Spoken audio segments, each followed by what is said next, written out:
Hey, it's Schwartz. I'm sitting here in catering in Japan at Fuji Rock, and someone from my office just came and showed me a picture of your latest post. It's asking people for mushrooms, and it drives me fucking crazy. What is wrong with you?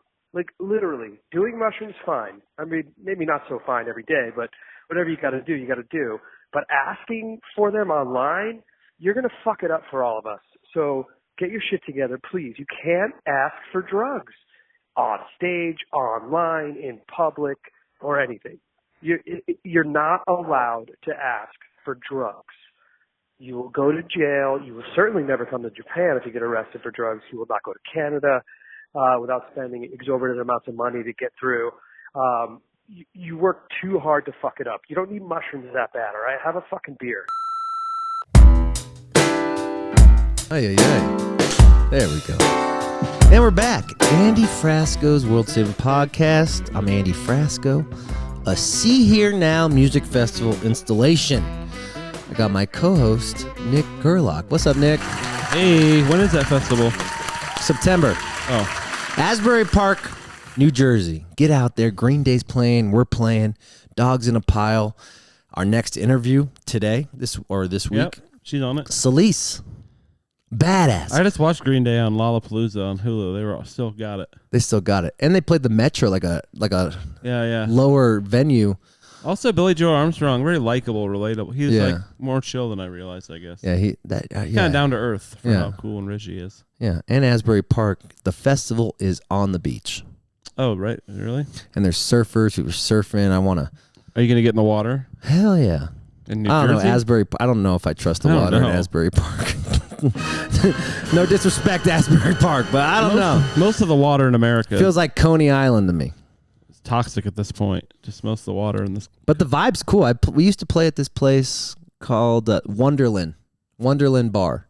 Bar. I haven't done Jersey that much, honestly. It's badass. That whole city's fucking cool. And the boss. I mean, Jersey gets a bum rap. My mom got me tickets. My mom's flying in to Denver, and we're gonna go see Bruce Springsteen at the Ball Arena. God. Let's go. When is that? Oh fuck, I don't know. I think in December, or no, October. Like a first week of I don't know. No, we're in Europe. This is a total New Jersey episode. Why is your mom doing? Well, my mom's Bruce. obsessed with Bruce Springsteen. Yeah, she's right in that wheelhouse. She's right there. He's like just a blue collar boy. Yeah, he's talking to blue collar women who are now 70 years old. Yes, yeah, he's so blue collar, Bruce Springsteen. I love it. Just a blue collar. I go to work every day, rock out the crowds every night. You want to be blue collar so bad. I do want to, but you refuse to get a real job. Hey, you just want to LARP as like a blue collar guy. Blue collar guys don't wear shorts. I think blue collar guys are the coolest. Shorts. I know. I'm wearing white shorts. I love blue collar people. They drive this country. I love them too. That's why I love the Midwest and the South. We got factories there and shit. Yeah, they drink better and they're more fun to hang out with. Yeah, they're better people. Yeah, Rich. We're recording a record in Nantucket next week. Oh, by the way, we're on August tour. I got to promote it because I've played a lot of these areas about 4 fucking times this year. I know you're getting around. Hey, East Coast. Money. East Coast, we're playing. We're playing 3 nights in Nantucket. We'll be there for a week. We're recording our record, so if anyone in the Massachusetts Nantucket area, the Charleston of the Northeast. I can't believe they booked me so much for how much I talk shit about Boston. Is it more like a ski town, or is it more like a? Yeah, I've never been to Nantucket. Nantucket is an island. Yeah, I know, but does it have like a vibe of like a ski town where it's sort of a resort vibe? It's like a vacation spot. It's vacation seasonal. Because Charleston people live there. It's like a city on its own too. Yeah, I love Nantucket. It's so cool. I didn't know it was an island actually. Oh, it's so cool. Yeah, and it's great food, and the people who work there are hard working blue collar people. Yeah. I love it. Everyone who works at the bars, I love it. We'll be there for a week. We'll be seeing every one of your fucking bars. Let's go. Sounds like a fun existence. Where are you going to stay? That sounds like a fun... It does. I like doing that. Actually, we're finally out of the fucking shitty green room of the chicken box. Is that where you usually stay? Yeah, we're in this like fucking badass Airbnb. mansion house that's connected to the studio. Well, oh, okay. It's part of the deal or what? Yeah. Floyd's producing these next 5 songs. Oh, that's cool. He's a good producer, I think. Yeah. His He's shoulder? not making the fucking tour because his back hurts or What's whatever. up with his back? Oh, good volts. And then I saw him rocking out at some bullshit little fucking dive bar show. Maybe he's sick of you. I think so. I think that's what it is. I think he's sick of our band making fun of him so much. Probably. Or I also don't want to burn him out because we have a 3-month tour ahead of us. We got to go to Europe in September. Floyd in Europe. Floyd goes to Europe. Oh my God, the whole band's going to Europe. It's gonna make National Lampoon's Floyd. Any of my European people as well. September, we're on tour. We're going to Europe for the first time. But all my Bamberg people, I know a lot of people from Bavaria, Germany listen to this podcast. Guys, we're playing the live club again. Let's sell it out. I'm kind of nervous to go back to Europe. You still have that COVID card. I've been telling you. I know. Save it, baby. Save the COVID card. Save it. I'll give you COVID. I thought I got COVID. That bachelor party I went to, 6 people got COVID. I saw you. I can't believe. No, I'm not making fun of these guys. It's just like I like those kind of people. You can make fun of them. No, I mean, they are what they are, but like it's just not. I can't believe those are your friends from high school. Dude, since middle school. Some of those guys were my first friends in 6th grade. Right, because that's the earlier you become friends with someone, the more likely you are to to splinter off. I think that's why I'm wearing white khaki pants right now. Like I'm not like golfing is tight. Like going golfing on a bachelor party, very could It's just not like anything I could see you wanting to do. We stayed at Coco Crisp's house. Oh yeah, the former baseball player. Yeah. And why? These guys, because you could rent it. Oh, okay. I was kind of pissed because I was only there for 2 days and the rental they Venmoed me for $780. What? I'm like, what? This better be for food and shit too. I don't understand bachelor parties, FYI, and bachelorette parties. Them. We're we are supposed to pay for the bride to go to Aruba or the what do they call the husband? Groom? Yeah. The groom to go Holy to Aruba? Shit. Like, what the fuck? Wait, you didn't go to Aruba. You went to LA. But Palm Springs is just as expensive. I didn't know Palm Springs was expensive like that. I thought it was sort of like the cheap expensive. place people go. Yeah, there was only 3 kind of broke people in that group. But I walked in. It's How do you know they're broke? Because there's 3 Priuses and then 11 Teslas. Oh, it's like that. Okay. There was 11 Teslas charging in the parking lot. Why are they all at the Tesla? Are they all at the same car? LA, dude. It's like that LA trust fund thing. It's like people just getting this thing out there, and there's one personality. It's social media kind of does that to people too. Yeah. There's one way to be. Get the Tesla. I don't know. It's whatever. It was funny though, but it was a lot of fun. I had a great time. My buddy Aaron, he's a good kid. Was Dole up there? It's not like Dole any of that crew. Show up. I don't know. No, it's like the other sides, all the athletes. So all the guys who went to do the cool guys. You were because you had to be friends with the cool guys too. Yeah. I understand that balance. I did learn a lot about AAA baseball. Dude, I'm fascinated. Minor league baseball. Me too. I love pro sports. I love the economy of it. You had a friend that played AAA? Yeah. So he must have been fucking really good then. I had 3 guys in that group that played AAA. I mean, that's you're a real professional baseball player. Well, I didn't realize that you had to move up, single A. Yeah. That's how they should do the music scene. But a lot of times people will jump from AA to the MLB, I've noticed. And the AAA are these longtime guys that sort of bounce back and forth. That's why we have Repsy.com. They should categorize just single A, double A, Yeah, AAA, what do you think you are right now? I think I'm AAA. AAA, but low AAA. Low AAA. I'm double A. Yeah. Or but you're on the verge. We're all, well, you're a hot prospect AA maybe. Yeah, hot prospect. Well, that's a thing. There's some prospects. So is AAA like Humphreys? They're AAA for sure because they're they're right there. Are they in the majors? No, majors is Post Malone. Yeah, that shit. That level. Okay, then I'm probably single A. No. You're more than single A because you sell tickets and you have a presence. You're kind of I'd say you're a rising AA. Yeah, might go to AAA. Yeah, but sometimes people go from AA right to the pros in baseball, and that happens in music too. AAA, I feel is you're here and you're sticking here. I think Fish is actually probably out of all of our scenes. They're in the majors. And the Widespread Panic, you could argue. I think Billy's in the majors. He's in the majors now, and he went right from AA. He wouldn't do the AAA. No, thing. He didn't fuck around with AAA. Is you'll see a lot of 35-year-olds in AAA. You will. No, I'm not trying to joke. It's that's the thing. It's it's a career thing. You're more likely to go from AA straight do you to the think majors. I hope Stasic listens every week. I wonder if Stasic, if he'd be pissed if we called Humphreys McGee AAA. No, that's a very nice professional baseball career where you make. They make money. What about Pigeons playing ping pong? AAA guys make money, AA, single A. I think Pigeons are in AAA. No, I don't know. Actually, I don't know how They many. draw. Dude. I actually don't know. I could see that though. People like them. Do you think Twiddle's in Double A? I don't know. Yeah, Double A. I'll put them in Double A. Cause I feel like you and Twiddle are about the same level right now. We're at the same level. They might have a little more consistency. Like I just saw them pack out.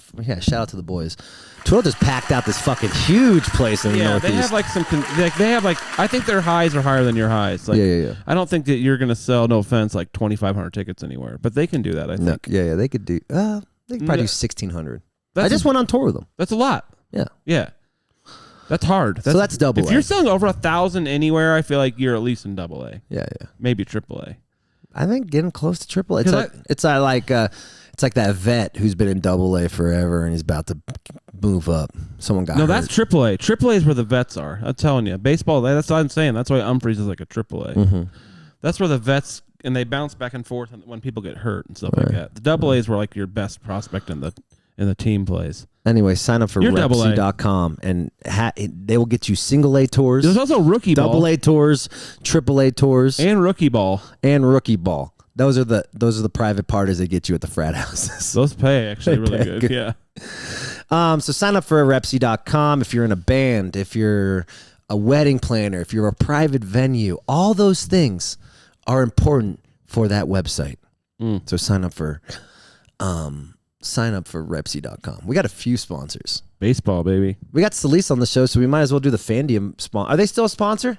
Yeah. Fandium? All right. I'll check that website Let's out. go, Fandium.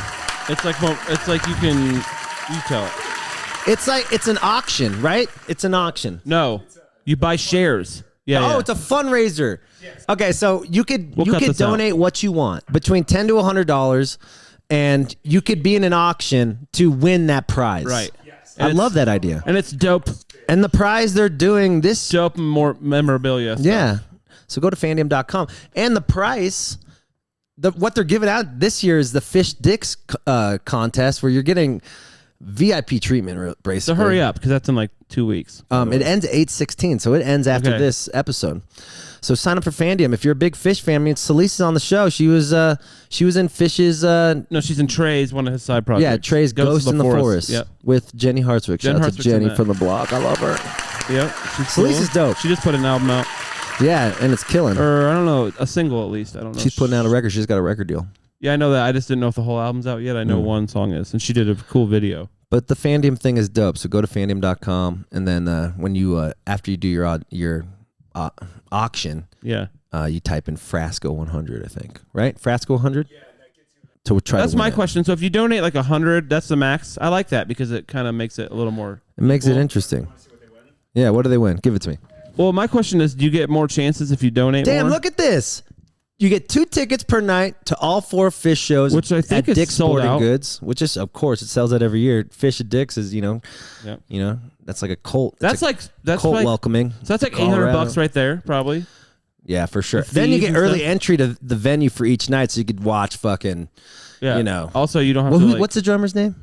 John Fishman. John Fishman, tune up his vacuum. Also, you don't have to deal with the throngs of people. I would give that another $400 value right there. Then you get a round trip travel to Denver, Colorado, plus 5-night hotel stay for 2. 5 nights. And by the way, hotels here are insane right now. I know they're expensive. I want it because my house has been Airbnb'd all fucking summer, and I've been like sleeping at everyone's You're fucking like a homeless house. person. Yeah, I feel like a homeless person. You're like a vagrant. And I just can't afford the hotel. He's been stealing bikes. Yeah, I can't talk. The hotel thing, that's another 5 nights. $1,000. You're gonna be 5 nights in Denver. That's $1,000 right there. Tripping probably your dick off. I doubt they're gonna put you up in the Motel 6. It's probably gonna be a pretty solid hotel. Nice. So we're already in the $2,000 range here. Yeah. And then you get grand transportation to and from the show each night. So that's like you're saving $7,000 on a DUI right off the top right there. There you go.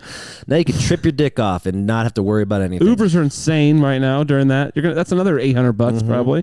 And then you get Dick's merch pack. Oh, like the actual event. Oh, maybe like the Fish merch. Then you get one signed poster from the band itself. Damn, you could sell that on eBay the next day for $500. It ends August 16th. Get so your go money get back it. on Go the get your donation. money. Shout out to Fandium for being a sponsor. Let's go. That's a crazy platform. Yeah, it's cool. I like the idea. I love auctions. We should do something with them. Here. You could come be a guest on the podcast. Yeah. Well, let's see if they. This is a. I know. I'm just joking. They're only a Well, we're gonna do great sponsor for for a 'em. couple weeks. They're gonna love us. They said we're gonna give you a test run, see if we work it. People do that with us. I get it. Sometimes we fail. Sometimes we don't. fail. Remember that we used to sponsor? I think that was before me. Oh man, they were like, nope, we're done. Because why? They thought I was just phoning it in. You probably were. I didn't really like. I don't like it. I don't know. I just didn't really. It wasn't a vibe for me. Yeah, you have to promote things you actually like. Yeah, that's why we have Rep C and Dialed In Gummies. Well, we might as well do Dialed In. Just do it. Dialed In Gummies too, so we can get back to our thing. Dialed In Gummies, rosin gummies. Rosin, baby. You know Rosin? I was just at. Have you met him? He's cool. Who? Rosin. Josh Rosin, the quarterback. No, it's Rosin actually. Yeah. Get yourself some Dialed In Gummies if you're in the Colorado area. They're the best. They took care of us, and they have the coolest packaging. What'd you say? You said something about solventless. What's that? It means there's no solvents. What's a solvent? It's just water, basically. Okay.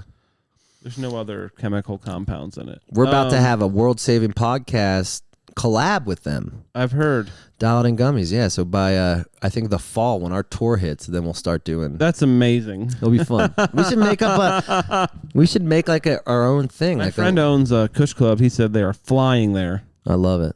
I helped him get up the list. So Colorado, go get them. While I wonder if what we should ask Keith to do.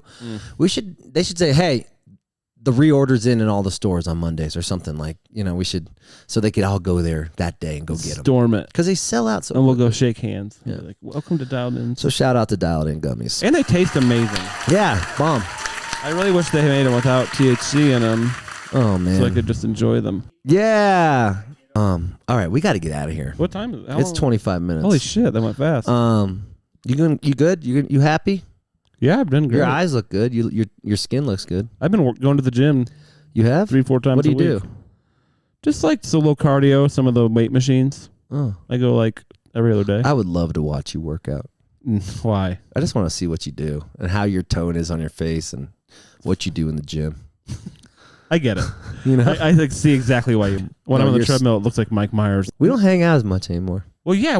I feel like you were in town the last 3 days, and you just. Oh no, you were in like. My house has been rented. Yeah, you officiated a wedding. I officiated a wedding. That's cool. Yeah, 2 70-year-old women, or not one woman, one man. One women. One woman and one man. God, I can't talk. That's all right. I'm brain dead. How was it? Dude. Is that the first time you've done that? I've done it once. I was nervous because that's a really serious deal for people. And like they wanted me to be me. So I was kind of doing some jokes, and then I was being serious, and I think I did a good job. I got ordained now, so if anyone wants me to ordain their wedding. Guys, let's get a real thing. Do a real wedding. You're going to think it's cool in the moment, and then 20 years later you're going to look back at your wedding pictures and it's Andy Frasco. Barefoot, and you're like, shut the fuck whatever happened to that guy? Oh, whatever happened to that guy? And you don't know how to say it. I don't want to do. Yes, I do. No, you don't. Yes, I do. Really? I compliment you all the time. When? What are you talking about? When was the last time you complimented me? All the time I compliment you. I'll be like, hello, how you doing? But I compliment you as well. I just said your skin looked good. Oh, your skin looks good too. What do you? I don't know what to comment you on. People suck your dick all day. Oh, shut up, dude. Andy, you're the best person. You don't need another guy telling you how great you are. All right, fuck you. Okay. I'm right. All right, guys, have a great week. Celisse is on the show. She's so dope. If you don't know Celisse, I'm gonna do the intro for Celisse now. Do it. So I don't have to make it later. Celisse is amazing. She's a guitar player, a piano player. I didn't know this about her. She starred in Wicked and she starred in Godspell. Yeah, I know. Dope. And then John Baptiste. Oh, a bunch of people. Melissa Etheridge. She rips guitar. Yeah, and she rips. And she said she played with Lizzo on Saturday Night Live. The reason why she started playing the reason why she started playing guitar is because Melissa Etheridge saw a video of her shredding. And Melissa was like, why don't you play guitar more? And then she hired Oh, she wasn't she was more of a singer before that? Yeah. Oh, so she's a singer first, huh? Yeah. You're going to love this interview. She's super dope. nice. Oh, she was super nice and confident. She made me, I did this interview and I wasn't feeling too good. And she pumped me up because she's so confident. Yeah. You know? And to be a woman guitar player in the scene. You have to be. I'm thankful. Yeah, because that guitar scene's pretty lame. Yeah, it's I used to sell guitars. pretty white heavy too. Yeah, and then it's dude heavy as fuck. Yeah, and it's dude heavy. It's even more dude heavy, I feel like. And Celisse is a badass. Yeah. So you're going to love this There's interview. a lot of corny stuff going on in the guitar world right now, if you guys are interested in that. Mm-hmm. All right, guys. Have a great day. Be safe. Hell yeah. Don't take no shit from nobody. Mm-mm. This is the end of the summer. Okay? Don't make any more remakes. Go have a little more fun. Don't be a remake. We're all broke, but still come to my August tour. We love you. I'll give you a rebate. Can we do that at show? That'd be awesome. If you come to the show, we give you a rebate. On what? I don't know. Yeah, I got to figure that out. What do you mean? You just give them their money? A rebate means you get your money back. Oh. Maybe we'll give them something if they come. Now, then we sound desperate. Come to our show, we'll give you merch. Give them a good show. We are giving them a good show. Yeah, that's the thing. They pay for the show. But that's not happening. I mean, this I thought you said your fall tour was selling well. This is August. Oh, this isn't selling as good? No. Take the L, man. I'm going to take the L with grace. You are. At least you're playing Sacred Rose, the best festival on earth. That'll be good. And then we're doing Hot August Night in Baltimore. I mean, we got a couple big festivals that are like helping us streamline it, but our club shows, they're not doing that great. So it's summer. No one goes to clubs in the summer. I know. Well, it's also this recession, dude. No one's buying. Dude, we're about to be in a war with China. We're about to be in a war with Ukraine. We're not going to be in a war with China. Oh, listen, they just want us to be destabilized, not in a war. Okay. All right. Are you a communist? No. Are you? What is a communist? What do they want? My God. And that's it for this week, folks. All right, guys. Have a great day. We're out of here. I got to go. And to be continued. Nick, I love you. Okay. Just say it. It. All right. Bye. Wow. Celisse, this is great. How you doing? I feel like I should have a microphone too. We could pretend. We could just hold it up. How you doing? I'm great. I'm in LA. You're in LA? Do you live there right now, or what's going on? Great question. I don't like admitting that I do, because I've been a New Yorker for 15 years. I still have a place in New York, but I guess I live in LA. Don't tell anybody though. Just edit this out. I will bleep it out. I grew up in LA. What part are you staying in? I'm in like Koreatown, Larchmont, on Beverly and North Fulton. Yeah. What's the difference? What's the different parallels between being a person and being the person who loves New York versus having to live in LA? It's like, have you ever lived in New York? Yeah, I lived in Williamsburg. Okay. How long were you there? About 3.5 years. Okay. So you're in that period of time where I'm not sure if that's enough time to sort of identify with what I'm right about to say, but there's a sense of pride that you get when you move to New York. I moved to New York so young, 19, 20, something like this. And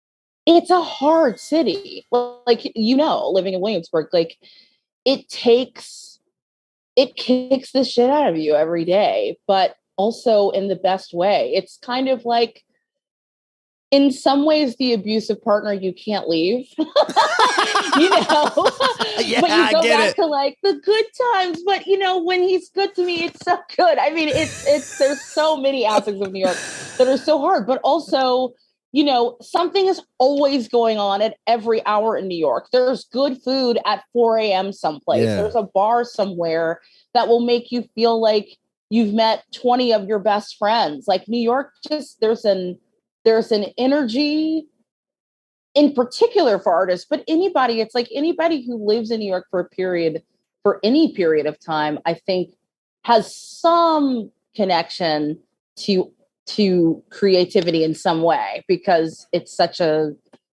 the focal point of that town. And I don't know, LA is in so many ways, it's nicer to be here. It's easier to be here. It's a softer place to land between shows and tour legs. But there's something about how calm it is that I'm like, nobody's fighting in front of my window right now. This feels weird. Yeah. So stimulation is important to you. I mean, apparently this is what I'm discovering right now in this podcast. No, it's true. I mean, you grew up in Oakland, right? I grew up in the Bay Area. That's right. You grew up in the Bay Area. So and especially growing up in the Bay Area, there's like this LA Bay Area beef that yes, no one wants. It's so dumb, but it's true. It's so stupid.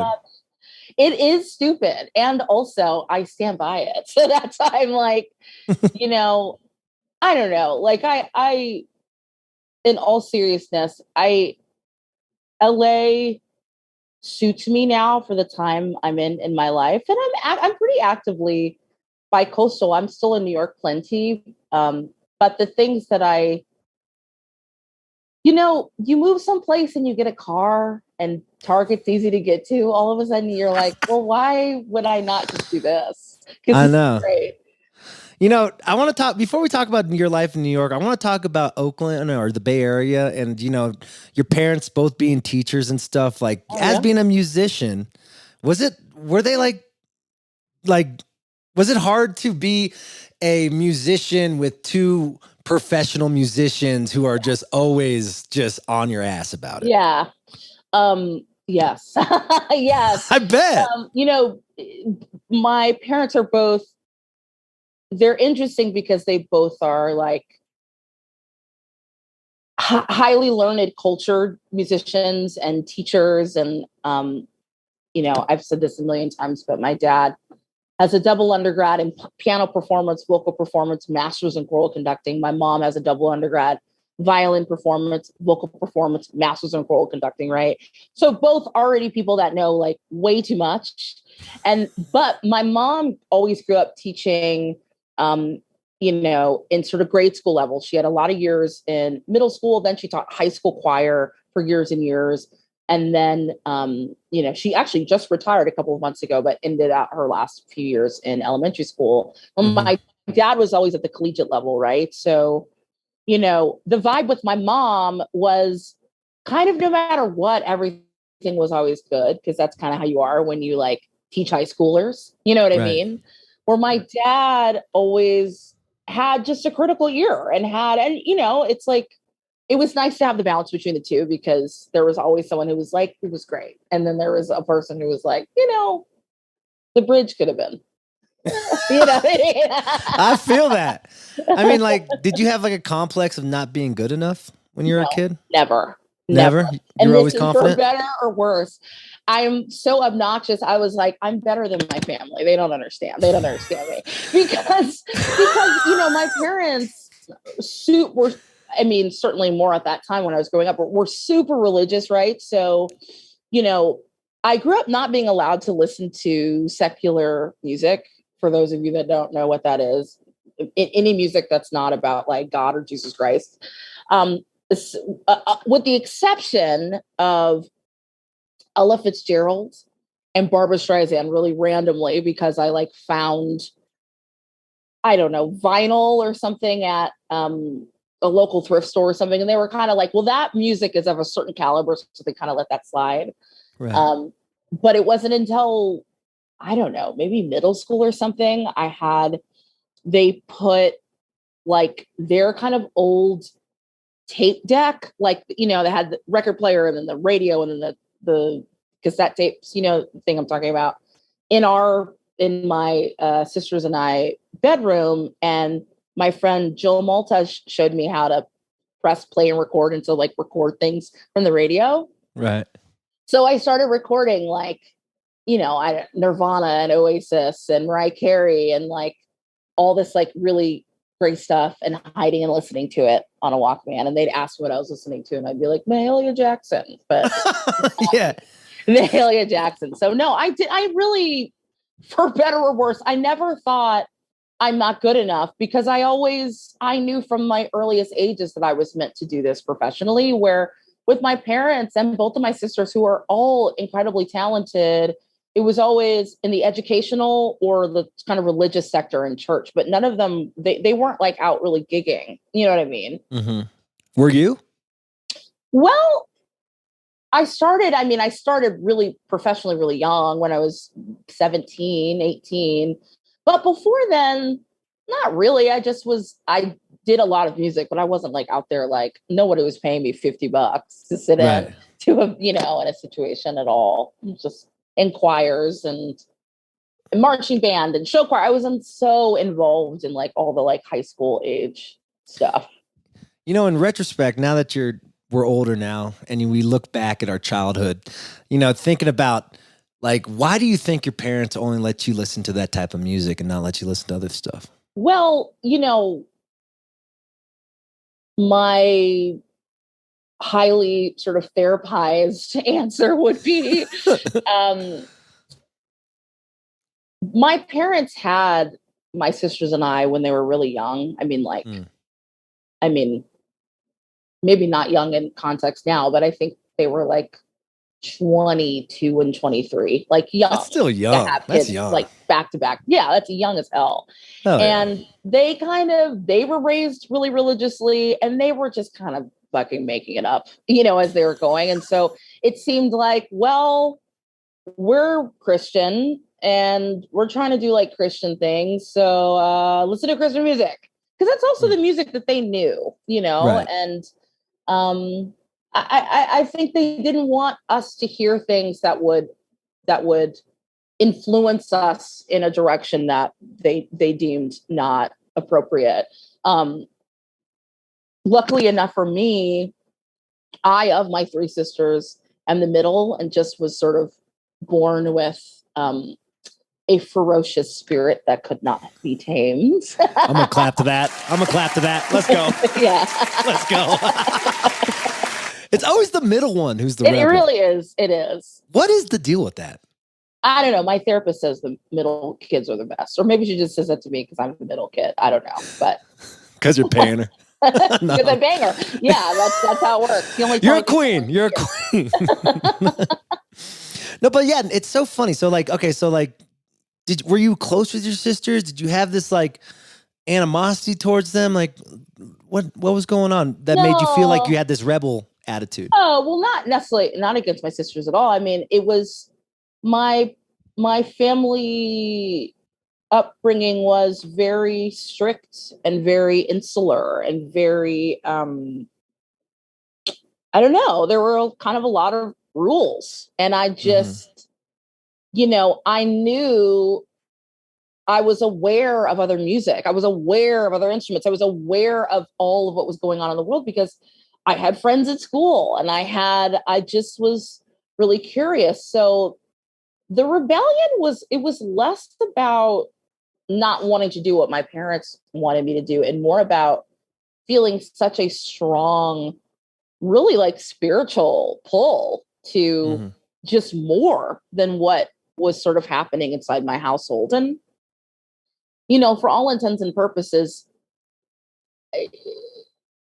I think that things were exactly the way that they were meant to be because truth be told, my parents, my dad in particular, his sort of insistence on, each of us picking violin or piano and having to stick to that. Like I took classical piano lessons from 4 through 18. Like that theoretical knowledge is stuff I use every day in my life. Right. And had I been doing the choosing, I would not have stuck with playing Debussy and Rachmaninoff and all that stuff. But I'm glad that I did, Yeah. What parallels do you see from classical music with how you approach life now?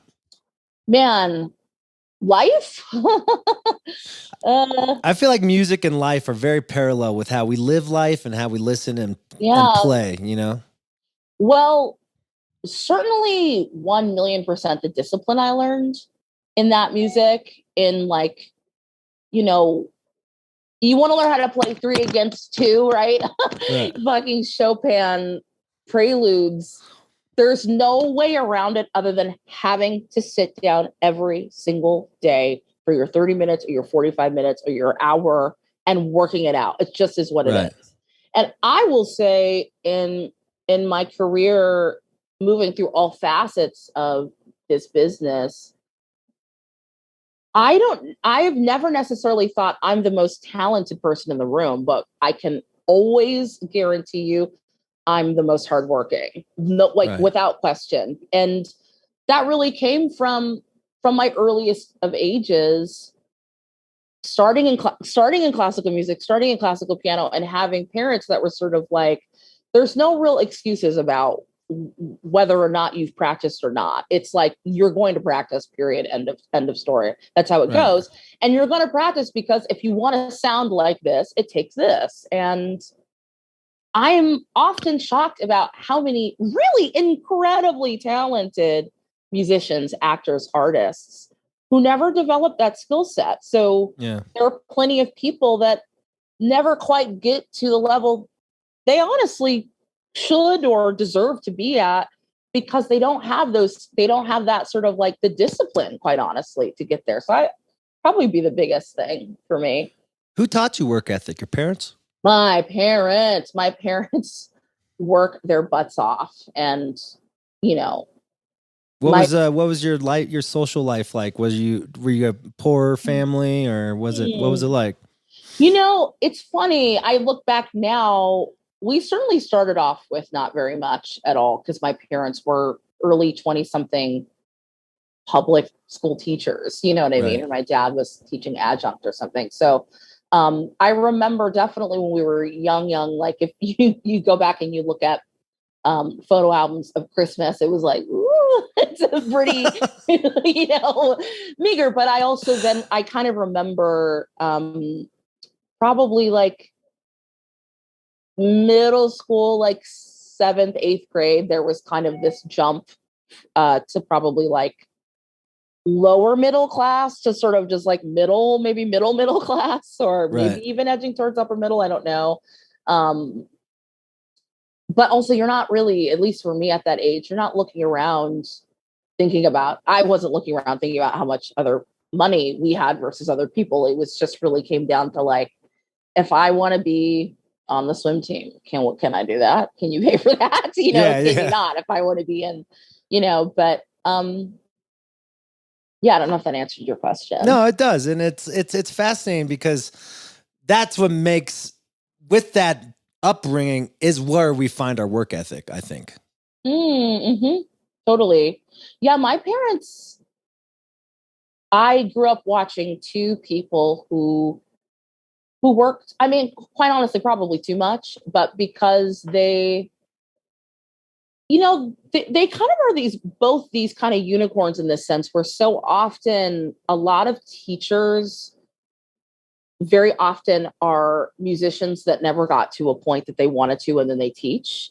Where both of my parents are these interesting people who really always wanted to be teachers. There weren't these big dreams of sort of stardom as individual artists. They both really had like big desires for teaching choirs. That was sort of their thing always. So it was interesting to watch them growing up, and they're both in their sort of respective fields. My mom in sort of high school choir and competitive show choirs and chamber choirs or whatever.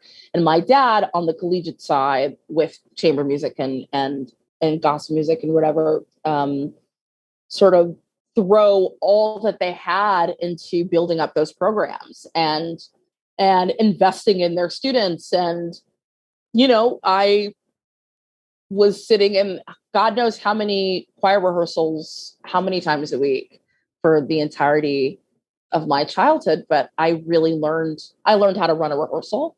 I learned how to structure a rehearsal. I saw this sort of discipline they were trying to instill in me.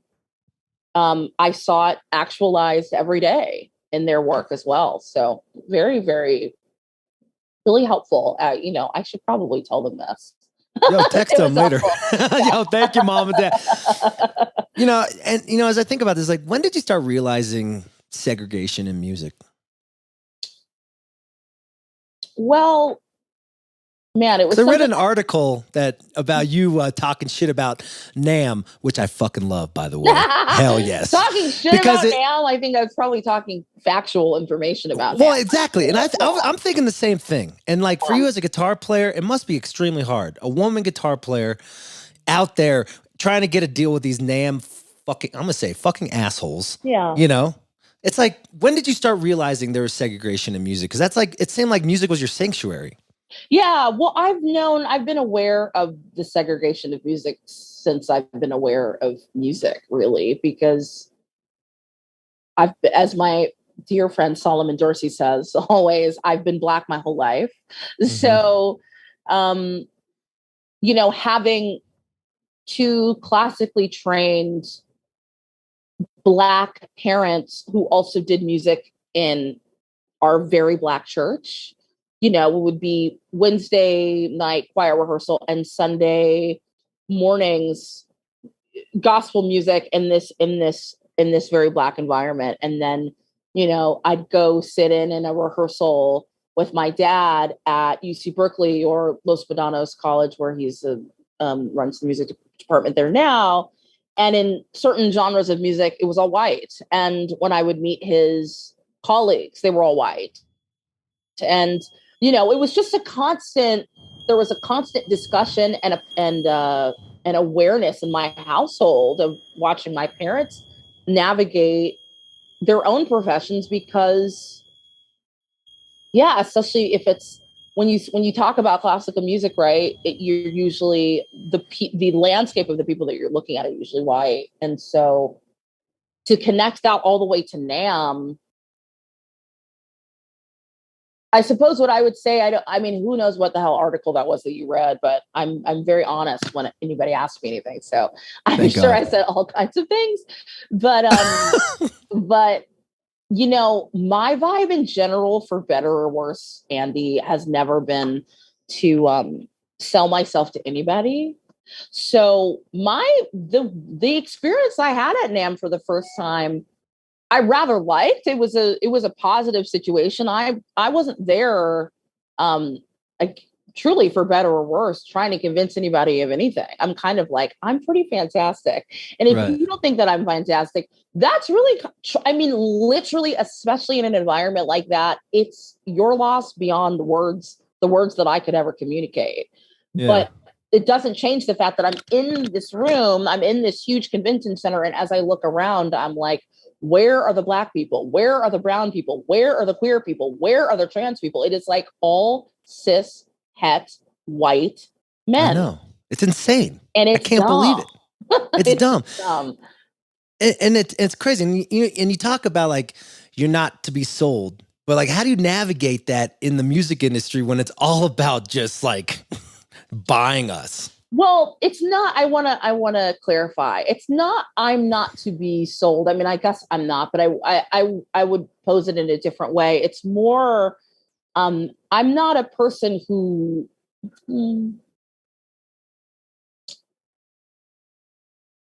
so when I was coming up working as an actress in theater, something I learned really early on is that if you go into the room for an audition with this energy of like, I need it. Oh my God, I need it so bad. Please, I need it. It doesn't actually matter how incredible you are. There's something about that energy that people just don't respond to. It's like being on your first date. If you kind of feel like that person needs it too much, or like, woo, you know what I mean? Like desperate. Right. That's right. As opposed to coming into the situation from the vantage point of like, I have something to offer you. I have something to offer you for this 5 minutes that I'm going to be here with you. And from that space, it's more of a position of power. And I connect that to, in the industry, look, I'm a woman, I'm Black, I'm fat, I'm queer, I exist in all of these margins, right? And quite frankly, my being in conversation with you today has been, how many experiences do you think I've been in where I've been discounted to even get to hear, right? To even sort of be. And so I've had to develop as many women, as many queer people, as many people of color have to develop a kind of inner fortitude that sort of says, I know what I know to be true about myself, regardless of what other people's perceptions are. Yeah. And I have to believe it enough to know at some point people will sort of catch up to the truth. Does that make sense? No, totally. And like, that's what I was kind of going at. Like, how hard is it to suppress things when you're younger? Like, it seems like you're such a big open voice that suppression it seemed like it shouldn't have been any existence in your life. And it felt like with segregation, it feels like you have to be suppress these feelings sometimes because you don't want to, Yeah, I'm sure. so fascinated with that. Yeah, I mean, I think for better or worse, it's like,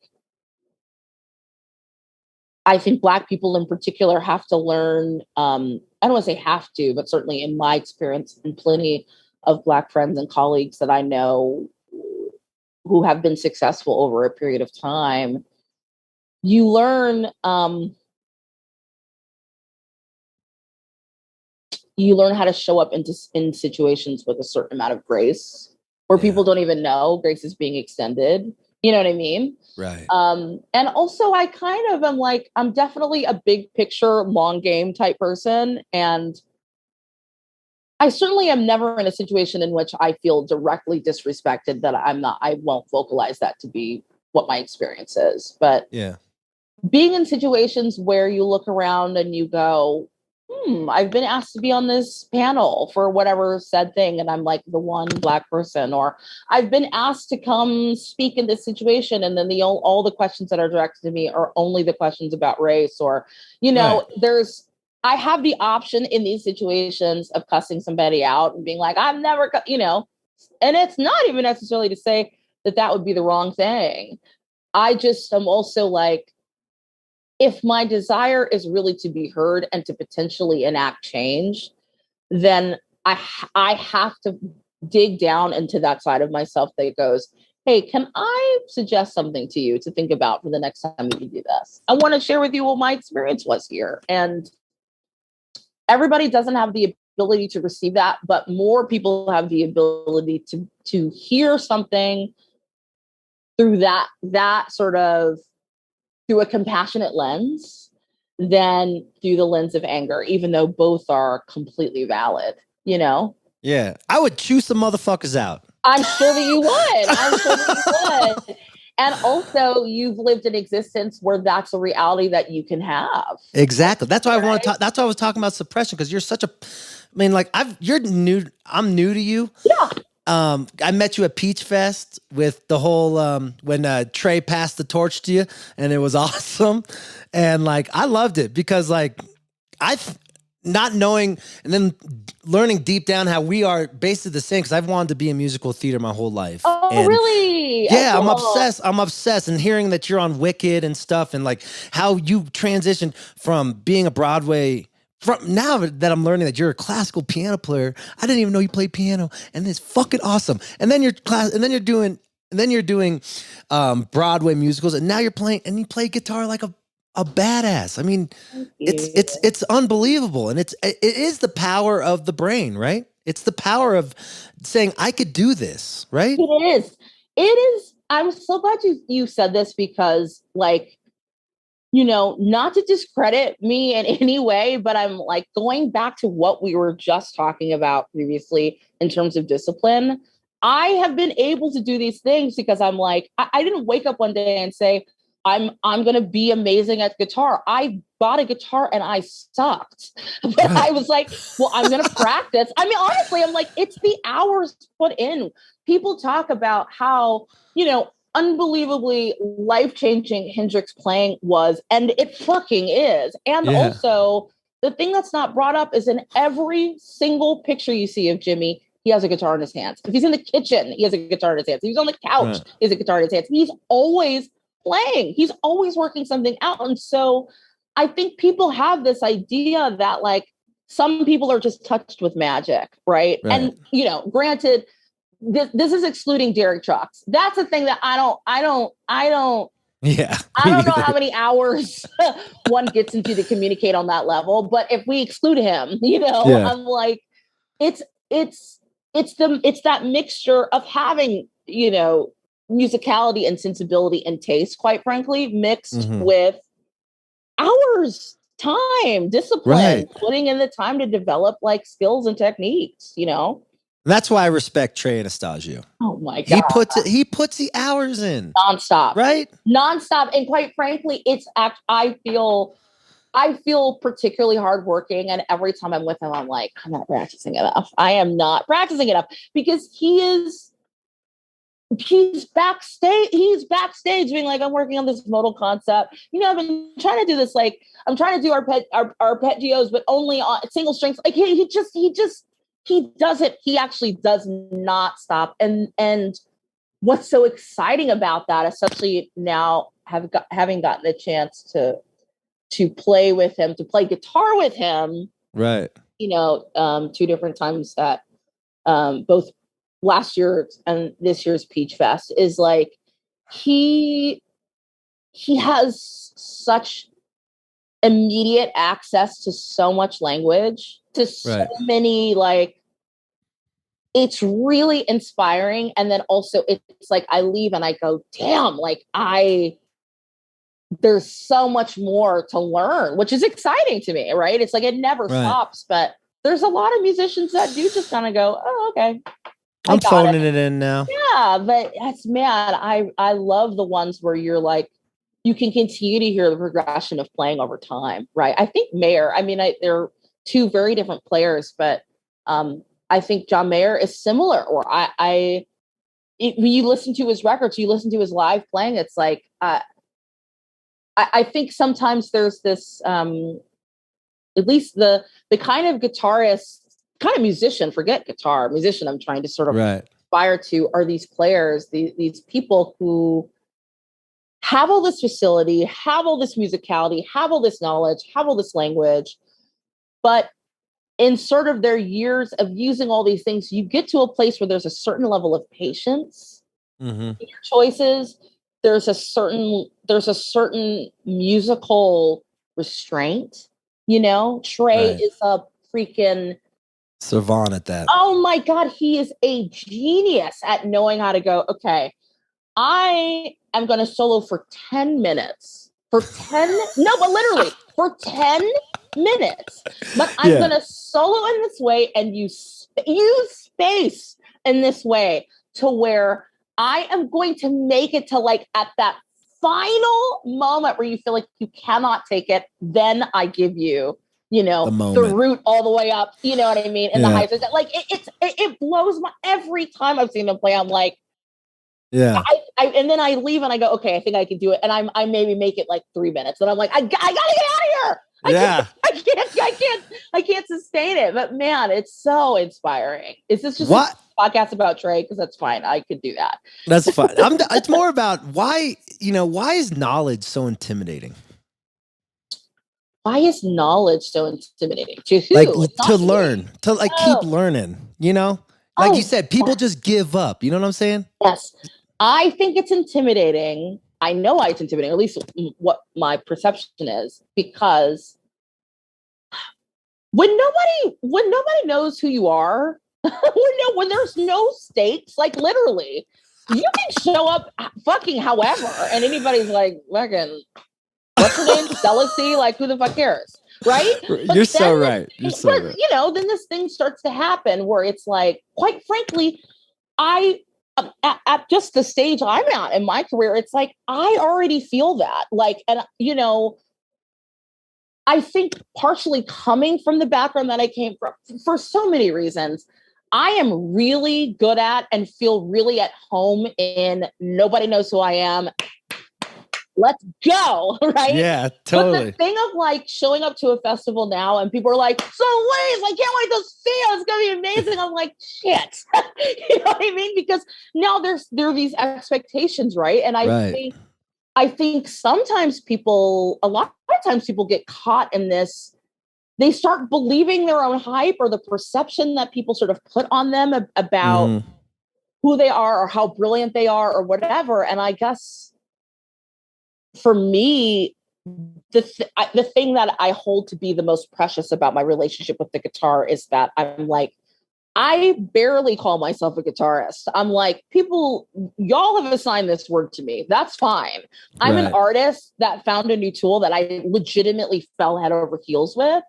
And I'm like, I am just at the beginning stages still of a lifetime relationship. And if I hold that space, then there's all this room for me not to be perfect, for me to make mistakes, for me to try new things, for me to say, I've got a couple weeks off. Let me see if I can find somebody to take a lesson with. Like, that leaves room. If I start going and being like, I'm incredible and I'm amazing and I'm carrying the torch, who the fuck wants to carry all that? Like, it's too much.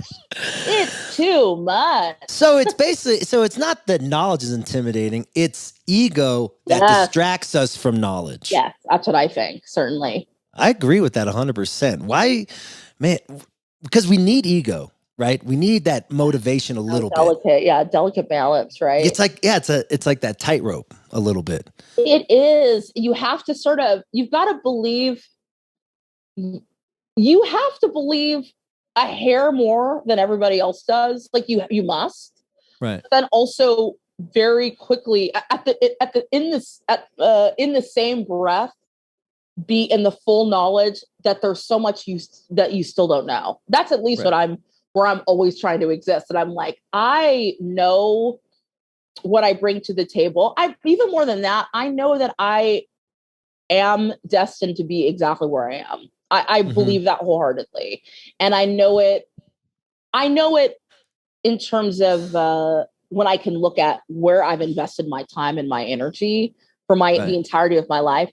And I also know it in that spirit and soul way. And also, I am so unbelievably excited about all the things I don't know anything about. It's amazing to me because I'm like, wow, I can think of how much more I can develop and cultivate. It's exciting. Yeah. Do you think that's the secret of life, is enjoying the mystery of it? I think the secret of life is a good therapist. Yeah, I'll clap to that. Let's go. Let's fucking go. I mean, especially in the arts, so many people it's such a hard business. It's a beautiful disaster, as Kelly Clarkson once said.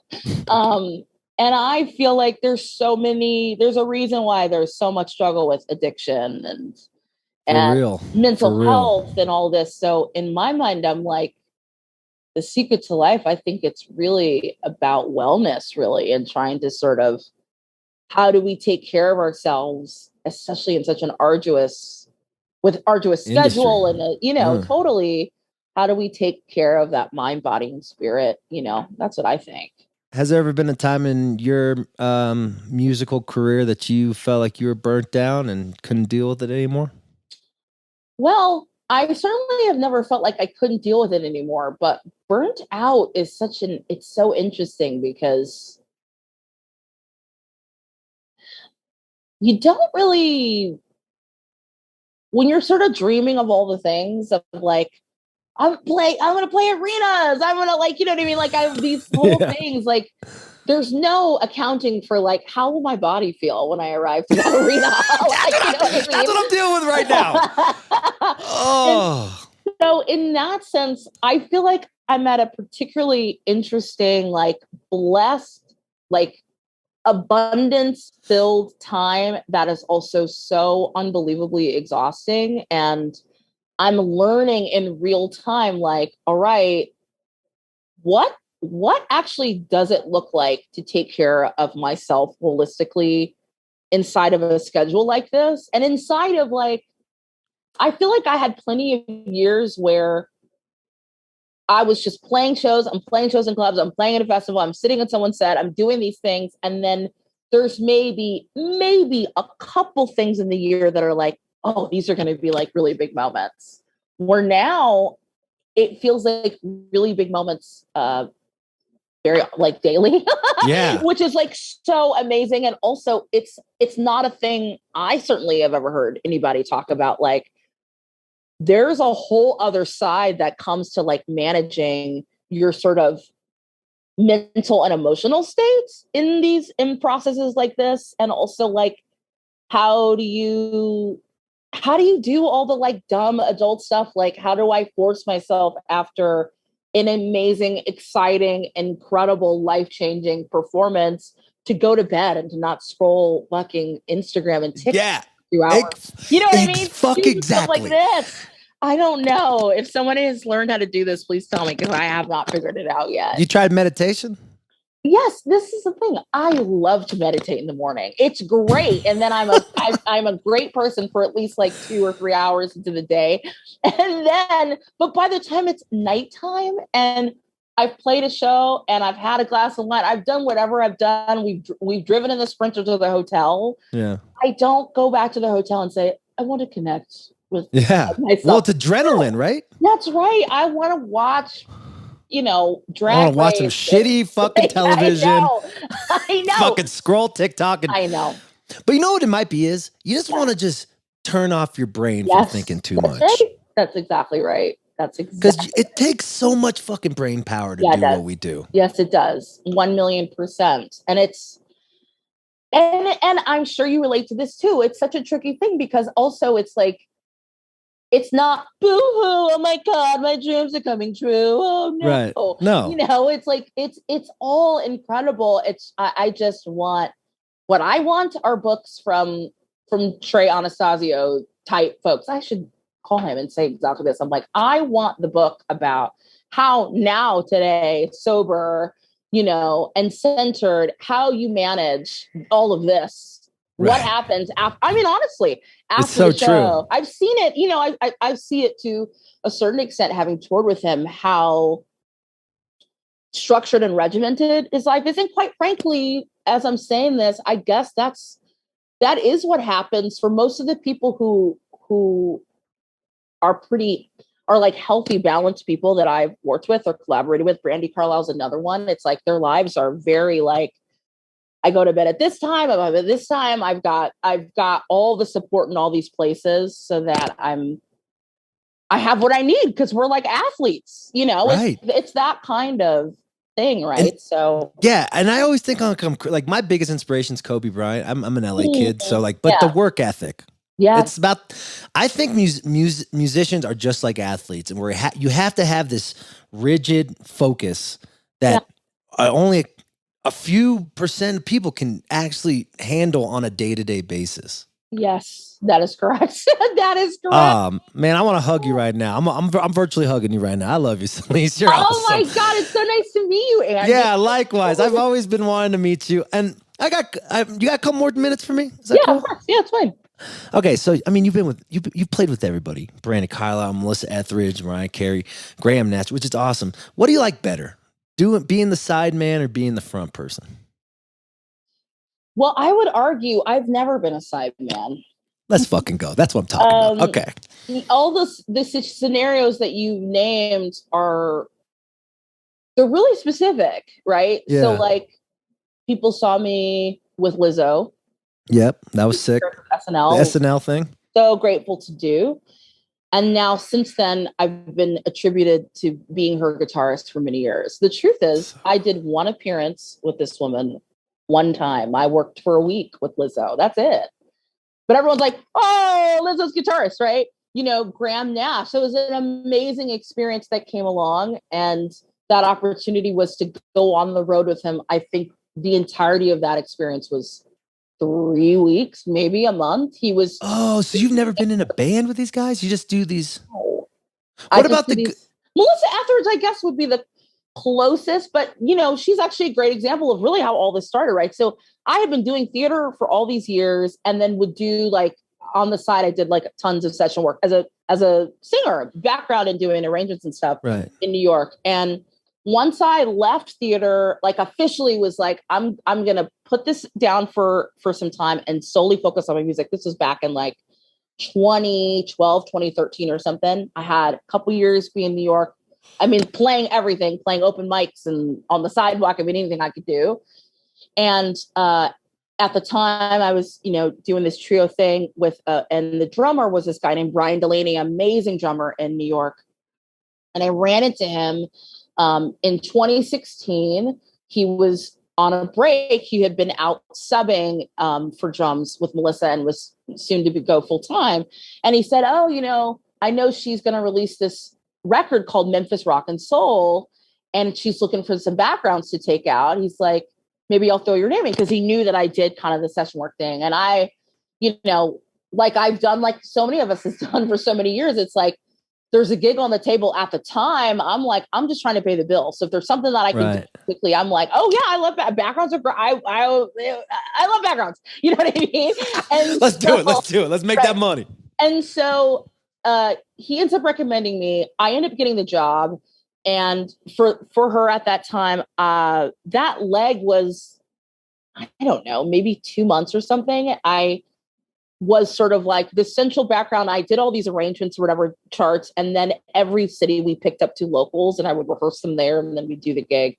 And maybe a couple weeks into that run, one day Melissa came into sound check and was like, hey, you know, my wife and I stayed up last night and watched all these videos of you playing guitar. I had no idea that you played. And I was like, yeah, I got my own thing or whatever. And she was like, oh, you should play. You should play like one of these days or whatever. And she said it very nonchalantly. And then a couple breaks later, her manager called and was like, yeah, so Melissa wants you to sit to play guitar. And at that time I had never, like, I don't know how to stress. Like I had nary a guitar lesson. I wasn't sitting in sessions. Like that was not the kind of player I was. I played in my band. I wrote songs and then did a thing. Right. So with Melissa being like, oh, just like play, I'm like, there's an assumption happening right now that I'm a thing that I'm not.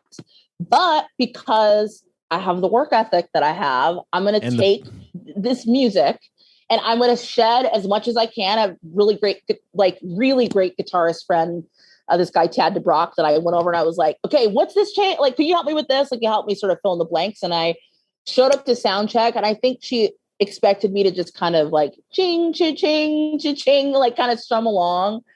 And I came out sort of guns blazing and I learned all the parts and she was like, whoa. And sort of from that time, the remaining dates I did with her, I would come out and play guitar. And so people saw me do that. And then I started getting called to play guitar. But many times I'd be asked to do a gig or asked to go out with an artist. And I would say no, mostly because it was never truly my desire to do the side person thing. It was always like in the right circumstance or the right money for a short amount of time. Yeah. Right. But yeah, of course. Enough opportunities have come in as these little short stints of, you know, my work with John Baptiste is all encapsulated within probably 8 weeks of time, maybe 12 weeks. Holy shit. Hey, Desk, I did a late night, but people see the name and they go, oh, she was in John Baptiste's band, Lizzo's band, Graham Nash. I was like, no, y'all, I just kind of come in and I make my little appearance and then I'm like, good. Well, isn't that like ADD culture too? Like everyone just judged the books. Everyone judges the book by its cover. Like, sure. I saw her one thing. Oh, she must have been with him for years. Yeah, but you know what is brilliant about this, which I did not expect, but like, because I had and have this whole career in theater, right? It's rare, if ever, quite honestly, it's possible to make this transition from theater into music because unfortunately, which I think is dumb, the music industry kind of frowns upon like musical theater. They have sort of this idea, right? Which is so dumb, but it's very much a thing. And so the weird thing that doing this kind of work did is there are all of these people that have filled in these blanks in their own way who believe that I'm a thing, right? Right. And then when they find out, oh, I was in Wicked, I was in Godspell, I did all this work, they're like, you were in the band? I'm like, no, I was an actress. I was the lead. Like many years, you know? So it's so funny how people judge it. It's a fun thing. People can write whatever narrative they want as long as they are interested in engaging. It's like you can tell yourself whatever you want. You could ask me what it is. Yeah. Are you ever intimidated? Intimidated. It doesn't have to be about music, but anything in life. What intimidates you? Love, anything?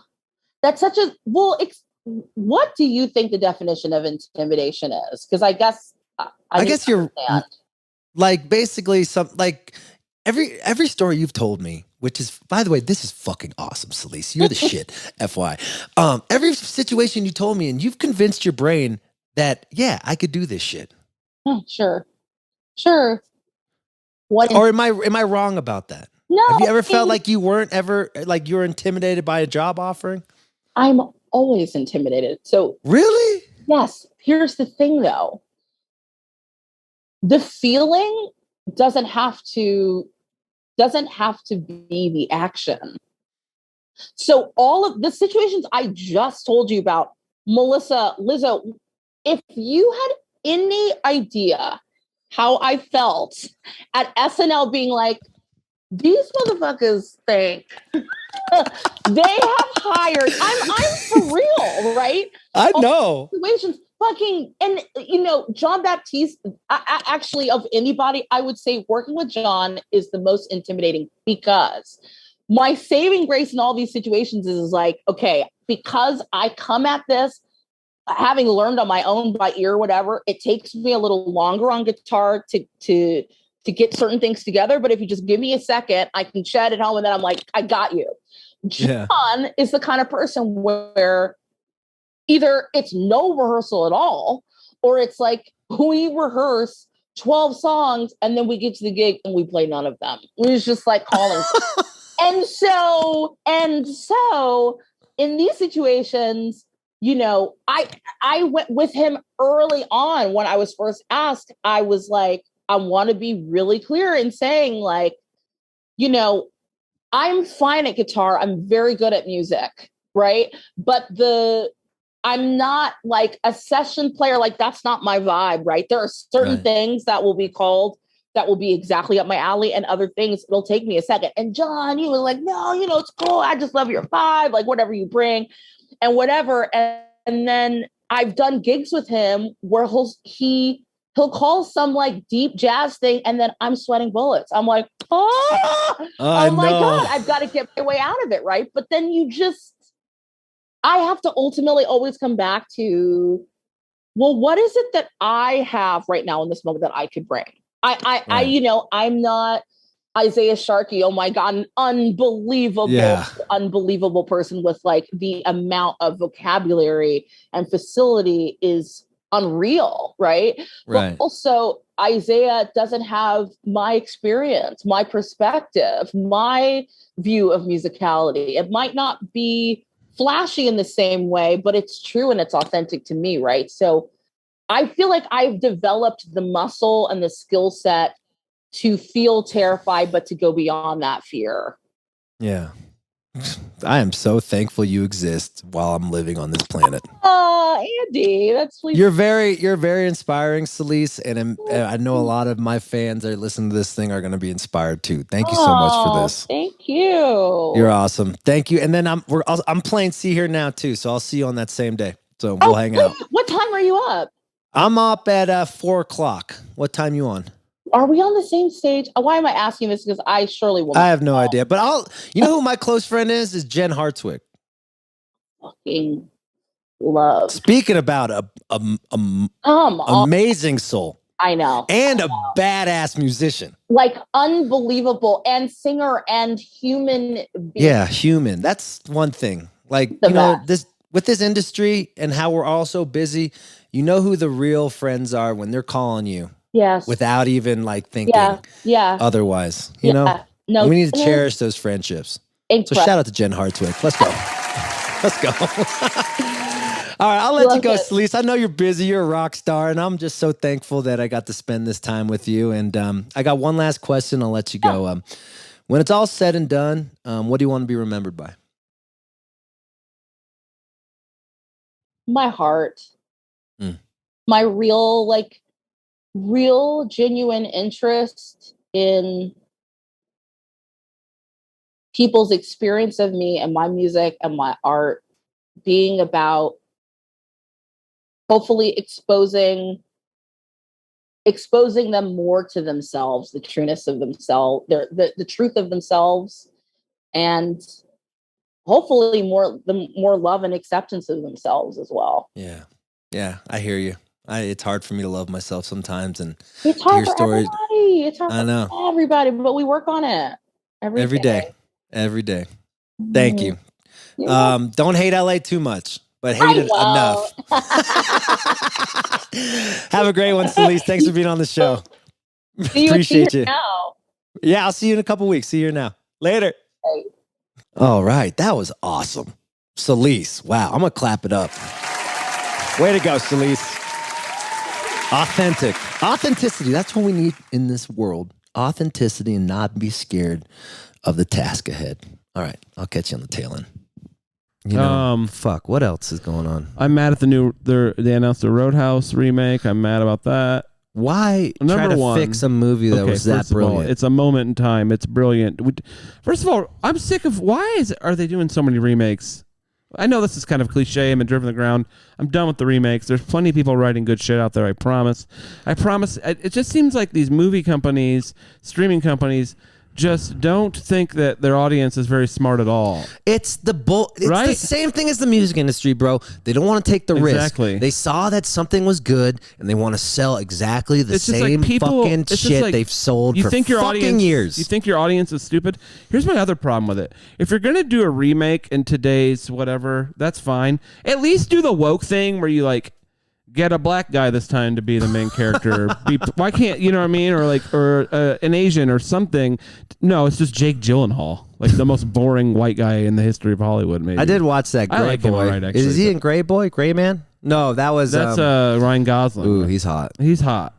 Also kind of boring. Gyllenhaal's kind of robotic-y. Yeah, but he's in some amazing movies, and I guess he's a good actor. I just don't find him very compelling. He could do the indie thing. He could do the... I mean, Zodiac was one of the best movies of the decade, I thought. Yeah, and he's hot. And he's takes off his shirt. But it's is he Patrick Swayze hot? No. He's not going to have that Swayze... You gotta go back, and without being...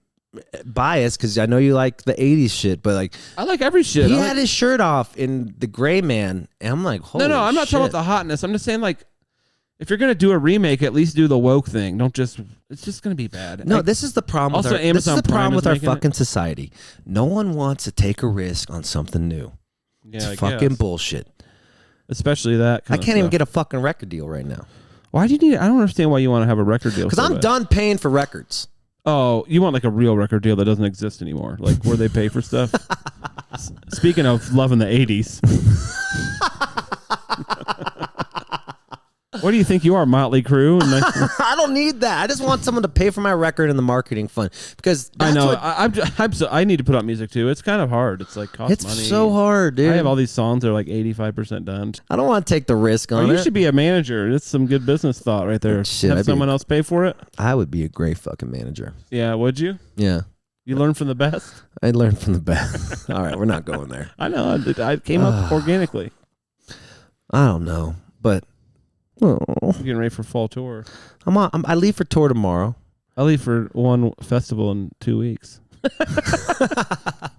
I'm on tour for 2 months. Man, I'm telling you, not having 6 people in your band with you helps you make a lot more money. I know, but I need them. I know you do. Secret Dreams, though. Everyone should come to that festival. Yeah, go to Secret Dreams. And then we're playing Sacred Rose. That'll be fun. That's not the same weekend, though. They can go to both. Yeah. Yeah. We need to figure out the technology, because I'm gone for 2 months. I know. Well, I'm going to be in the Europe part, so that's good. You'll be... Oh, fuck. Never mind. We're good. The Europe part, and then I feel like... I'm going to Europe. I'm going to Europe before that, too. But it's going to be easy. I'll just get on my... What? I got Virgin Voyages you're doing that. Hired me that to... happened? Yeah, they got me a cruise. They were giving me and 6 of my friends to Barcelona. Yeah, you didn't want to go. And this is going to be a ton of stuff going on that week. Fucking rad trip. They're taking me to Barcelona. I have all these gigs that week. Yeah. My best friend's coming to town, cruise. too. Shout out to Virgin. Remember Thank Sleepy? you. Oh, yeah. He's coming to town. Cool.